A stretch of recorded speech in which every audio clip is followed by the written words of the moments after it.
அவங்க வீட்டுக்கு பேரன் வந்திருக்கான். பேரன் வர்றத வீட்டுக்கு ஹாஸ்பிட்டல்லேருந்து வர்றதை வெல்கம் பண்ணுறாங்க பாருங்கள். எல்லாமே ஹாப்பி தானே, நல்லா இருக்குல்ல பார்க்குறதுக்கு.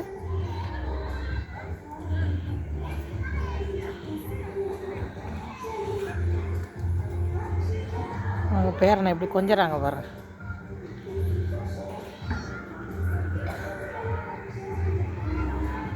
ரோஸு குட்டி வேறு அங்கே நடுவில் பூந்து அதுக்கு சோத்துக்கு நேரமாகி போச்சு. இறங்கு இறங்கு, அடம் பிடிக்காத இறங்கு.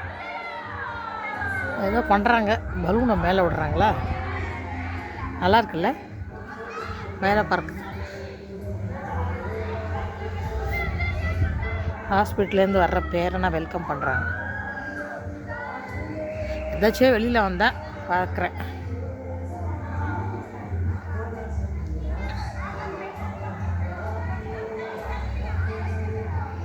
பிரதர் சிஸ்டர்ஸ்லாம் பக்கத்தில் வீடு கட்டிக்கிட்டு ஒரு 5-10 பேர் இருக்காங்க. சிஸ்டர்ஸ் 5 பேர், பிரதர்ஸ் 5 பேர், மொத்தம் 10 பேர் பக்கத்து ஃபேமிலியில் இருக்கிறாங்க. எப்போவுமே தெலுங்குக்காரங்க ஒத்துமையாக இருப்பாங்க.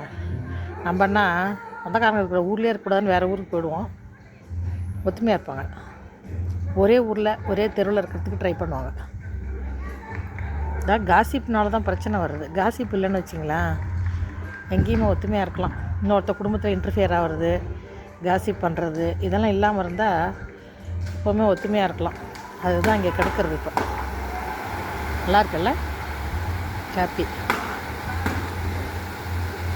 இன்னொருத்தவங்க குடும்பத்தில் பிரச்சனை இல்லை பூராமல் இருக்கிறது, காசிப் பண்ணுறது இல்லாமல் இருந்தால் எத்தனை ஃபேமிலி பக்கத்தில் இருந்தால் கூட ஒத்துமையாக இருக்கலாம். அதுவும் நம்ம தமிழ்நாட்டில் கிடையாது. அதுவும் எங்கள் ஜாதியில் சுத்தமாகவே கிடையாது. ஒருத்தரை 2 பேர் சேர்ந்தால் இன்னொருத்தவங்களை பற்றி, சொந்தக்காரங்களை பற்றி குறை சொல்கிறது தான் இருக்கும். அப்புறம் எங்கேருந்து உட்படுறது? அதுதான். ஒரே சமயத்தில் புஸ்வானெல்லாம் வச்சு அடிக்க விட்டுறாங்க. நல்லாயிருக்கு. பேரனை உள்ளே எடுத்துகிட்டு போனாங்களா? இன்னும் எடுத்துகிட்டு போகல, கையில் வச்சுருக்காங்க பாருங்கள். அந்த அம்மாவோட பேரன்.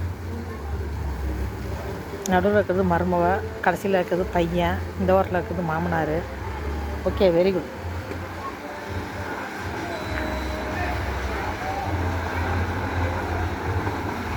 நல்லா இருக்குல்ல பார்க்குறதுக்கு. கிட்ட போய் வீடியோ எடுக்க முடியல, தப்பாக நினச்சிக்கிட்டாங்கன்னா, அதனால்.